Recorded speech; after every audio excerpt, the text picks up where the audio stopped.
So now I have the speakers out of the car. This is the right, and this is the left. And I'm gonna begin removing the speaker from the mount itself. So let me switch this down. See if you can get a good angle. There you go. Okay. So you're gonna have to remove 1, 2, 3 Phillips head screws. This screwdriver is a little bit too big, but I'll make it work. There you go.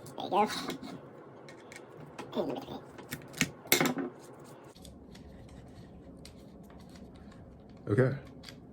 And I'd imagine this should just come right off, and it does. Okay, so this is, okay, that explains why my music sounds horrible. This entire thing right here is cracked right open. Yeah, so the reason why I'm doing this in the first place is because when I'm listening to music, it tends to distort on louder volumes. So you can see this is already broken. I'm not sure if this actually affects the sound of you know, the music, because it seems like it's some sort of foam on the exterior. But it's clearly pretty beat up. So yeah, that's one removed from its case. And I'm gonna go ahead and remove the second one, and I'm not gonna make you wait for that, so I'm gonna be right back. So you can see they're both pretty cracked down at the bottom. Again, I don't know if that affects the sound quality. You can see like these pieces of foam are just falling off everywhere. And these are the speakers that I'm gonna be replacing them with. Let me go ahead and grab the box for you guys. So they are called Rockford Fosgates, and they're 4-inch speakers, and Crutchfield says that they fit, you know, perfectly where the, what do you call it? Where these would fit, the stock speakers would fit. These cost me $50, and I think that's more expensive than they actually do cost. You could probably get them for $30. But what's cool is Crutchfield also gave me this adapter, and I don't know anything about electrical work, and I'm not trying to solder anything. So yeah, this pretty much just slides right over the speaker here and here, the connectors, and it plugs right into your Porsche. So no soldering that's necessary. For me personally, it just removes a lot of the headache. So it was worth the extra $20.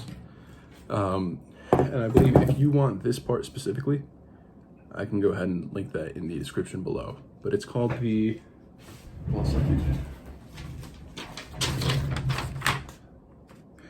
You know what? I can't find it. So I'll go ahead and just link it below if you're interested in something like this. You don't necessarily want to do any electrical work.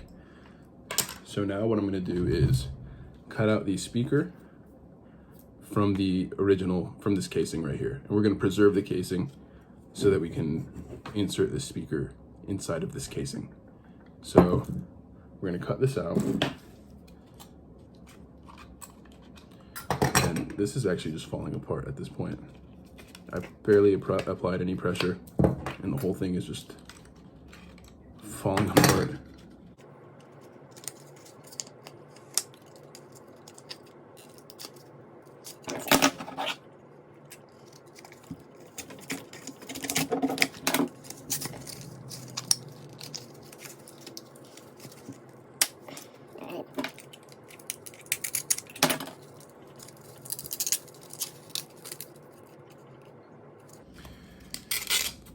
Okay. So here's what's going on, as far as I can tell. The speaker is embedded into the case itself, right? So let me center myself a little bit, and let's get the sticker off. made in Germany. All right. So this piece right here, which I'm not sure, I think it's the magnet of the speaker. This piece is embedded into the case, and we actually need the case to make this work, right? So what I'm gonna do is cut these pieces of plastic and remove this magnet from the case itself. So a lot of the videos that I watched on YouTube mention that you want to preserve this piece right here. And let me show you, let me see if I can get that. It's like the little pigtail, I think that's what it's called. But the connector I have actually has its own, which is making me think that I don't even need this piece right here. I'm pretty convinced that I don't need this piece. So at this point, if I do leave this piece, it's basically just me leaving it for the future owner of my car, or if I want to swap speakers in the future. So I'm gonna see how easy it is to cut around this piece, and if it's not, I might just go ahead and cut it out. All right, so I ended up grabbing this tool right here, and it looks like it's, it did the job pretty well. I finished up this speaker, but I'm just gonna show you what I did. I did end up cutting this connector off. It was too hard to kind of, let me see if I could focus on this, to try to cut around the connector. It was a little bit tough, so I decided to just snip the connector itself off. So this is kind of what that looked like.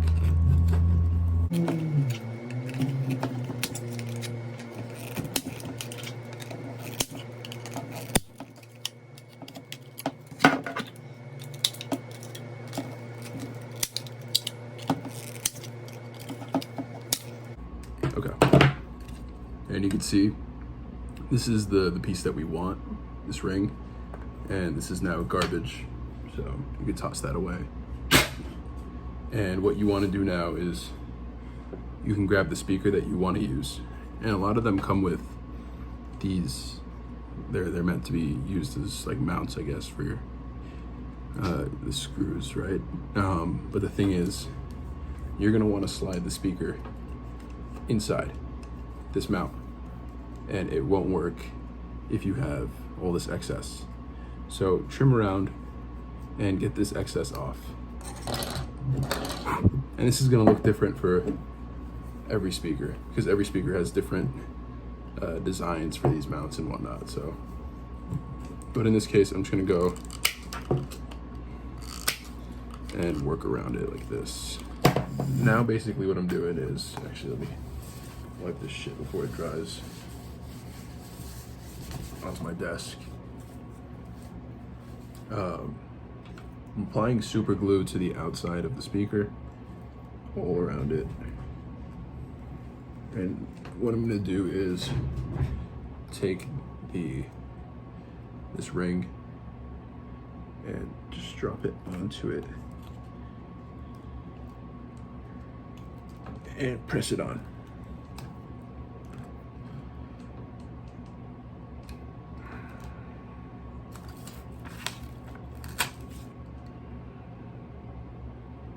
Okay.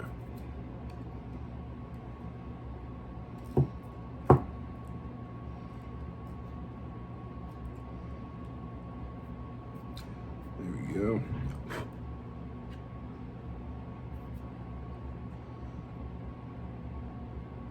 So I'm just pushing it on, and super glue makes a huge mess, and I should have realized it, but there is now a piece of tissue paper on the speaker, and I'm gonna have to clean that off in a second.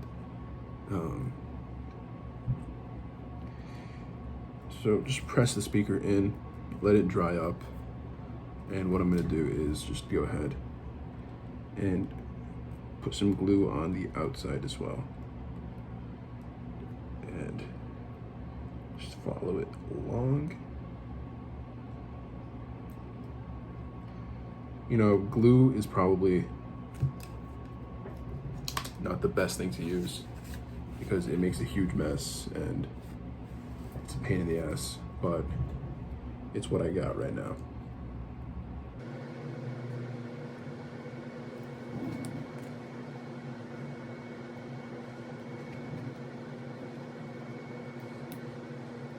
All